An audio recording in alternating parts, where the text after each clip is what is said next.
RK films మా గురువు గారు నిర్మించిన, ఆయన బ్యానర్లో నిర్మించిన సినిమా సర్కార్ నౌకరీ. సర్కార్ నౌకరీ అనే ఈ సినిమా నేపథ్యమే చాలా డిఫరెంట్గా ఉన్నట్టు అనిపించింది. సినిమా చూసిన తర్వాత మరీ కొట్టొచ్చినట్టు కనిపిస్తుంది.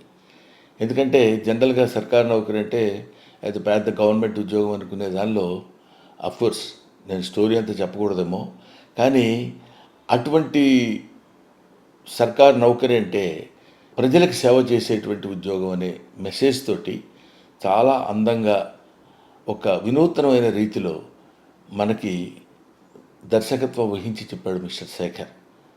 ఇదంతా అందరూ కలిసి యంగ్ బ్రెయిన్స్తో తీసిన సినిమా అన్న ఫీల్ మనకు కనిపిస్తుంటుంది. చాలా బాగా అద్భుతంగా నటించాడు మిస్టర్ ఆకాష్. ఆకాష్ గురించి చెప్పాలంటే వాళ్ళ అమ్మగారి గురించి చెప్పినంత గొప్పగా అనిపించింది.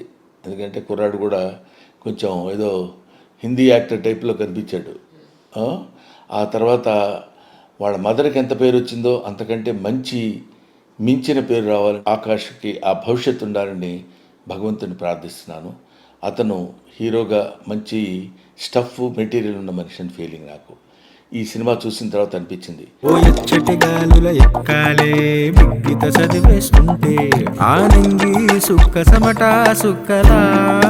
ఆ తర్వాత భావన అమ్మాయి చాలా ప్లెజెంట్గా, అంటే బహుశా నేను విడిగా చూసినప్పుడు ఇంకా ప్లెజెంట్గా ఉంది. సినిమాలో చూసినప్పుడు ఆ క్యారెక్టర్ వైజ్ ఏంటి పల్లెటూరు పిల్ల ఎలా ఉంది అనే ఫీలింగ్ కలిగించే విధంగా ఆ డిఫరెన్షియేషన్ బాగా ఉండేటట్టు కష్టపడ్డాడు. These main pillars of this film is Raghavendra Rao గారు, శేఖర్, ఆకాష్ అండ్ భావన. వీళ్ళతోటి సరే సపోర్టింగ్ ఆర్టిస్టులు చాలామంది ఉండొచ్చు.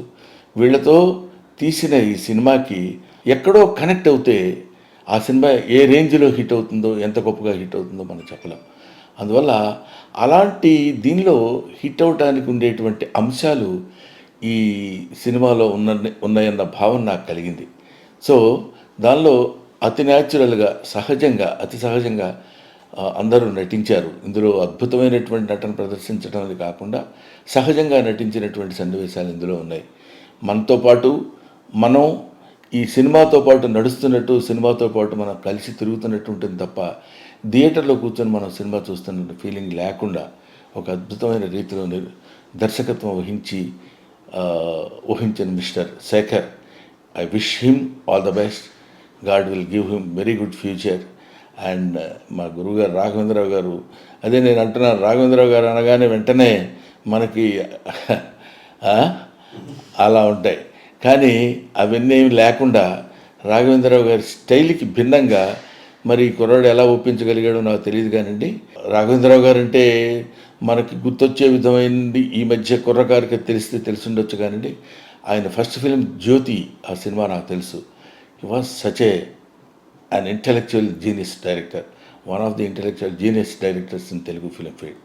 సో ఎనీవే, ఆయన ప్రొడక్ట్ చేసే ఈ సినిమా, శేఖర్ దర్శకత్వం వహించిన ఈ సినిమా, ఆకాష్ అండ్ భావన హీరోయిన్లుగా నటించిన ఈ సినిమా సూపర్ డూపర్ హిట్ కావాలని మనస్ఫూర్తిగా కోరుకుంటూ